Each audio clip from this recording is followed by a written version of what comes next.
I was just outside for a breath of fresh air, and what a night. I know most of you are probably in your beds by now, but if you're still up and around, take a moment. Step outside for a spell and breathe in deep. The weather is absolutely still. The sky is crystal clear. It's like the forest is quietly breathing along with you. Listeners know I'm a night owl, and it's on nights like this I wish I wasn't cooped up in the studio. Makes an old man like me wish I could just roam wild. But here I am, and it will keep you company all night long if I weren't. It looks like I'm not the only one staying up late. Caller, you're on the air. Hey, Pat, it's Maurice Horton. Hello, Maurice. What are you up to? Well, I was just taking Toby on his walkies. Oh, isn't it beautiful out there? Sure, but Pat, the reason I called is that Toby heard something rustling in the undergrowth and took off after it, and I couldn't find it. Probably a rabbit. Sure. Toby loves rabbits. Well, sure. Anyway, I figured that, if anyone runs into Toby, they could grab him. My number's on his collar. And Toby's a friendly dog? Toby loves people. Usually he comes back, but we were pretty far from home, and it sounds like he went pretty wild there. Great dog, but he's just too dumb for his own good. Well, Maurice, it's out there now. Hope Toby comes home soon. Yeah, thanks, Pat. You have a good night now.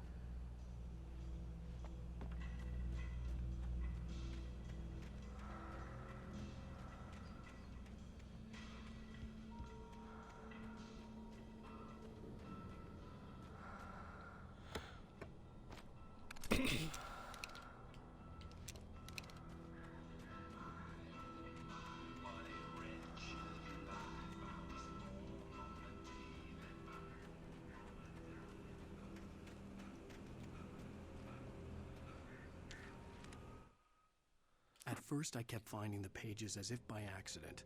The book I couldn't remember was either a terrible and true prophecy or an act of creation that had rewritten the world. I began to hunt the pages feverishly, for they held the answer to the mystery. With it, I could save myself. With it, I could save Alice.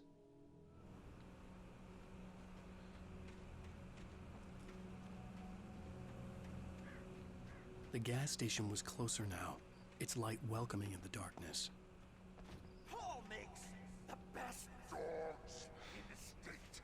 Belly Burster is the best with no contest. Monster Dog is second best. The famous dog is...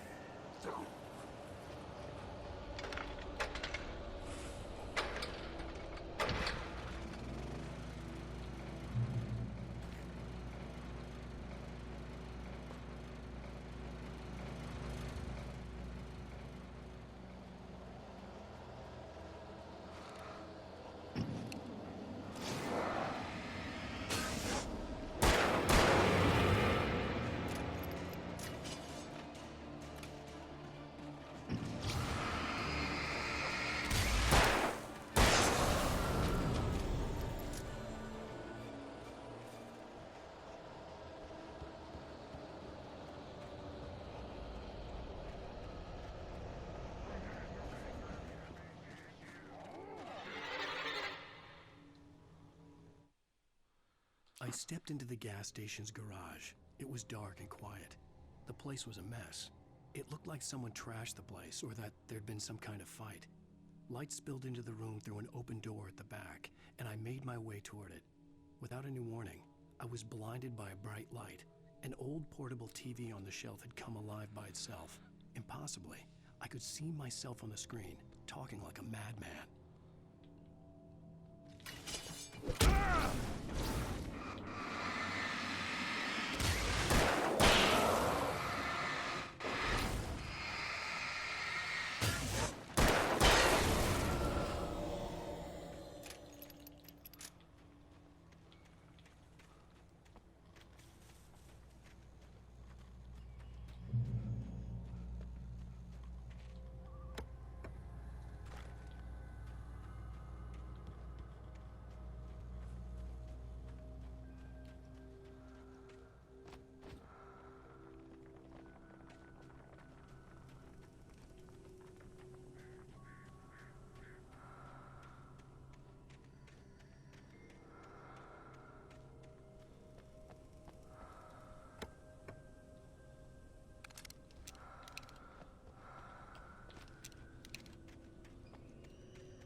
cabin on Cauldron Lake? She asked. The sheriff looked at me suspiciously. The early morning light flooded through the office windows. I would probably never have gotten out of the woods alive without her help, but I couldn't tell her the truth of what I'd faced the previous night. She'd think I was lying or crazy. She'd lock me up, and she wouldn't help me find Alice.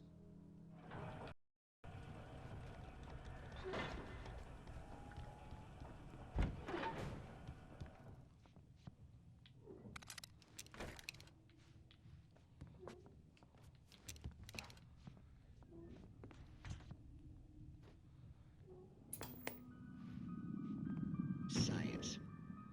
It bestows immortality on those who advance it to elevate all of mankind. Newton, Einstein, Sagan, princes among men. But the price for such a legacy is steep indeed. In Night Springs. Tonight's episode, a quantum suicide. If our lives are already written, it would take a courageous man to change the script. Having called a press conference, Dr. Barclay Colvin is about to demonstrate that very courage.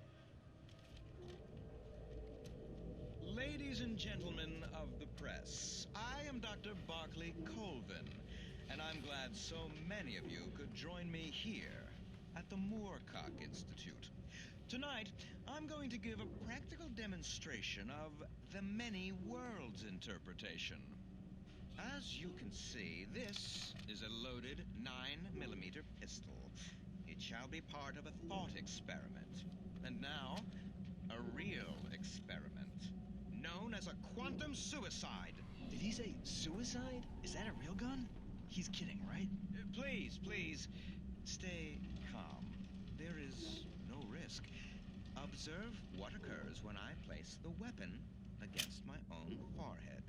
Now, you might think this round is merely a dud. Not so. Observe the flower pot.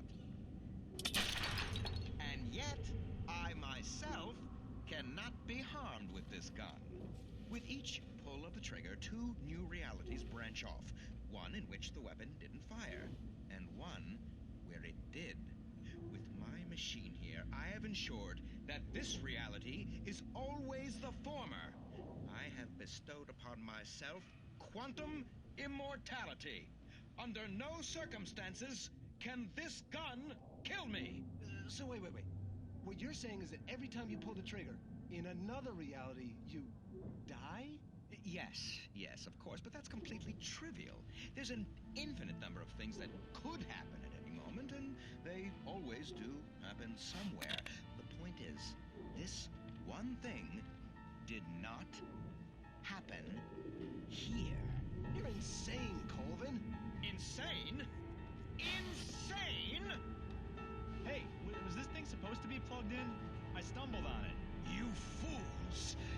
Gaze upon quantum immortality.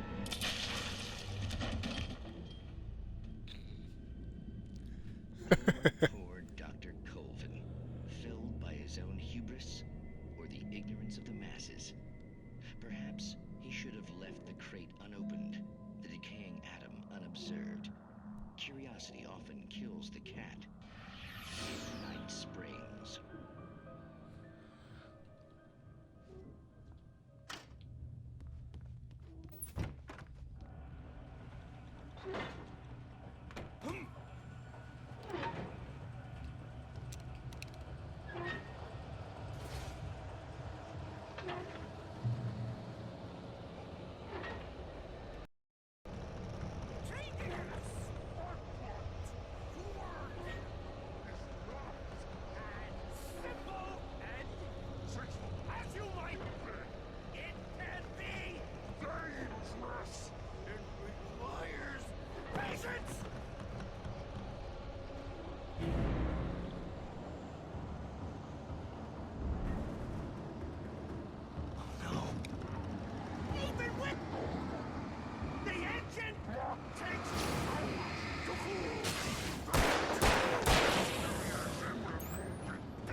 Stucky's body vanished, leaving behind only a lifetime of nightmares to come, assuming I'd reached the lights of the gas station alive.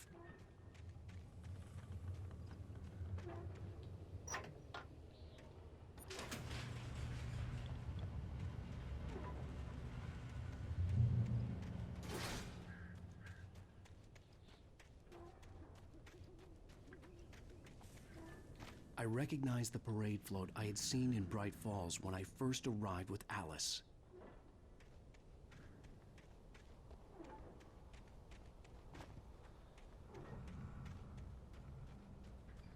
After the insanity I had just experienced in the darkness, the lights of the gas station felt comforting.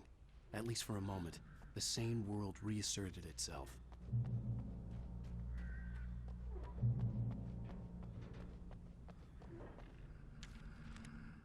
Stucky spat on the garage floor and tried to shake the cobwebs from his head. Ever since the couple never showed to pick up the keys, things had been fuzzy. Something, a feeling, caught his attention. Stucky looked up and stared as his brain tried in vain to process the horror before him. He stumbled back, knocking over a can of oil. A black pool spread across the floor while he struggled for a brief moment, then let go as the unrelenting darkness engulfed him. The Deer Fest had been 2 weeks away when we arrived. If the day count on the banner was right, I was missing a whole week between the night we got here and now. The garage was a mess. It looked like someone had trashed the place, or that there'd been some kind of fight. All right. I'll keep writing. Outside, there's only darkness. Outside the cabin, outside the story, there's only darkness. I can feel her presence in the dark. Just now, I could smell her perfume in the room. I'll reach her. I'll fix it up. I'll bring her back. The story will come true. If I stop, she's lost. I don't believe this. It'd been me on the TV, talking crazy. Was I losing my mind?